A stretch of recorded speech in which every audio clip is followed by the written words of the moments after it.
Well, we're here today with Eric, the owner of Fresh Ground Roast here in Geneva, and Nicole, the owner and creator of Sad Cow Coffee, which is produced here. I thank you guys for taking the time to sit with us today. Glad to be here. Nicole, all right, Sad Cow, it's decaf coffee. I mean, like decaf. Where it is. The whole world is like coffee crazy, and you decided to make decaf. So what's the story behind Sad Cow? Okay, so I can't have caffeine. Okay. It makes me super jittery and crazy, and it makes the anxiety level shoot through the roof. So I was sick of drinking bad decaf. We were talking about getting a little roaster and setting it up in our basement, and I said, hey, if you're going to roast coffee, you might as well learn how to roast me some really good decaf coffee, so I have something to drink. And he really just, we kind of started talking about it a little more seriously. And he's like, well, what if we make it like not just for us? What if this is for everybody, And we knew a guy who had a lot of knowledge about roasting coffee, and he was our catalyst to kind of jumpstart this quicker than just out of our basement. And as far as the name goes for Sad Cow, I am kind of a creative nerd and went to college for graphics and media arts, and there's a sans serif and serif are two fonts, and sans means without, so I was like, without caffeine, sans caffeine. Well, what do you without calf? Oh my gosh, without calf. There's a cow and she doesn't have her baby, and well, that's a sad cow if she has no baby, and so we kind of just rolled with it, and I love puns. Yeah, so I thought Sad Cow Coffee, and we kind of loved it, and I'm a sucker for a good we pun. rolled with it. Awesome. Well, that's a great story, and so now you guys are providing through Fresh Ground Roast, you're distributing Sad Cow decaf coffee. You can buy it retail, you can buy it wholesale. Yep. Awesome. That's really cool. And it just like a thought, I need good decaf coffee turned into a business. That's really cool. Yeah, we kind of wanted to rise to the challenge. People think we're crazy. They're like, decaf coffee? Who drinks decaf? And people are kind of afraid there's a little stigma, right? Yeah. With decaf drinking. And even, everyone at the coffee shops or in the restaurant, they're like, decaf? It's all very hushed because there's this weird stigma for whatever reason. So we kind of wanted to rise to the challenge of that and create some really awesome, stimulating decaf coffee. That's amazing. That's awesome. So, Eric, why a coffee roasting company? Sure. Well, we looked at a lot of different opportunities in the coffee world. Looked at opening a cafe. That seems to be the way a lot of people go.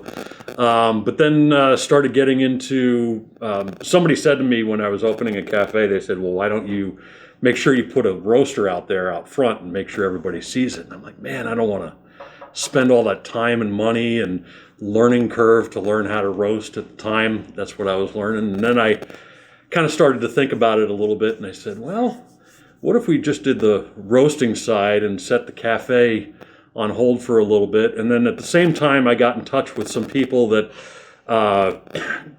explained to me the whole idea of direct trade and how we could be in touch with farmers and their families and work with them more directly through roasting, buying coffee, providing good businesses for them.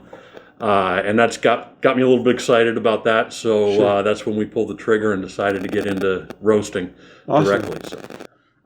So with that in mind, being community related, are you guys involved in community events or outreaches or anything of the sort? Yeah, we do a lot of stuff Fresh Ground does through the local chambers of commerce and stuff like that. We're in a lot of some outreach. We've done some cool stuff at the beginning of the pandemic. Had a big giveaway with a lot of our cold brew coffee to some of the first responders that are out there. Awesome. That was kind of fun. And yeah, as much as we can, get involved in the community as well. Cool. That's great. So we can come in here and buy a bag of coffee, but you also do wholesale to local markets. We're in Geneva here. Are you in any of the coffee houses or restaurants in the area? Yeah, so if you're local here, you can definitely buy a bag of coffee from us here in Geneva or at our website. Okay. Either freshgroundroast.com or sadcow.coffee for the decaf. Awesome. And we ship all over the United States. But we do wholesale stuff. If you want a cup of coffee in the local area, you can go to Cava Diem in St. Charles. Harvey's Tales here in Geneva has a cafe inside, the bookshop, you can go there. If you're in any of the restaurants, Walrus Room, which is one of our favorite places to go.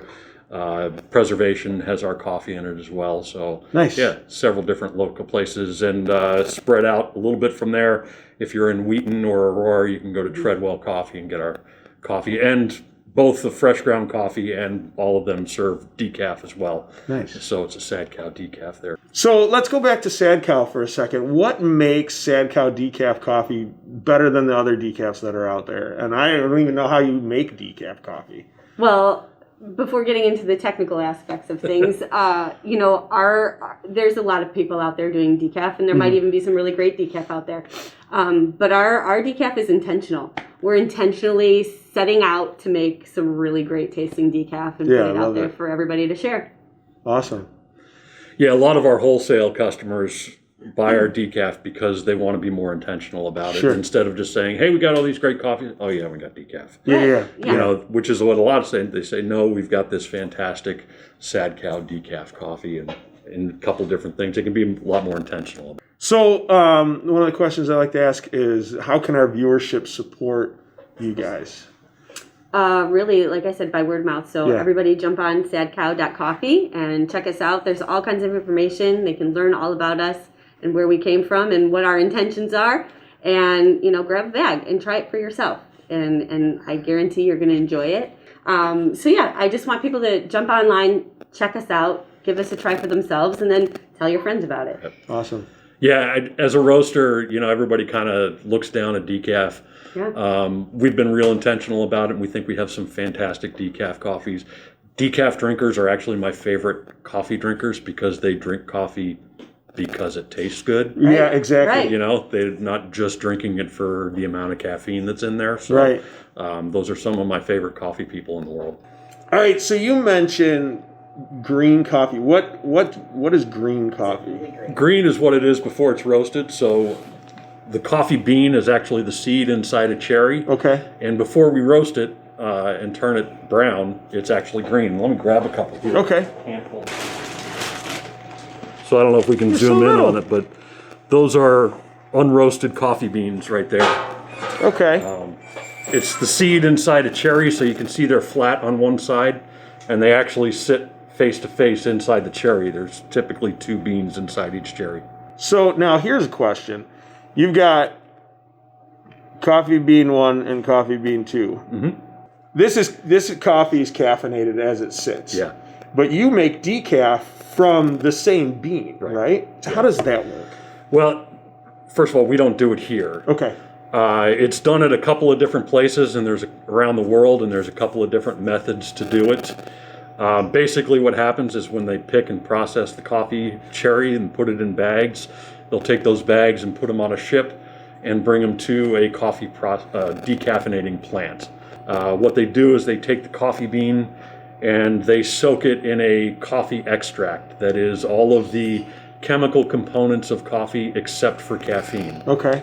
And if you remember back to high school chemistry, which none of us can, reverse osmosis happens, and basically the caffeine is extracted from that coffee. That coffee extract is basically water, Okay. with some other stuff in a water processed coffee.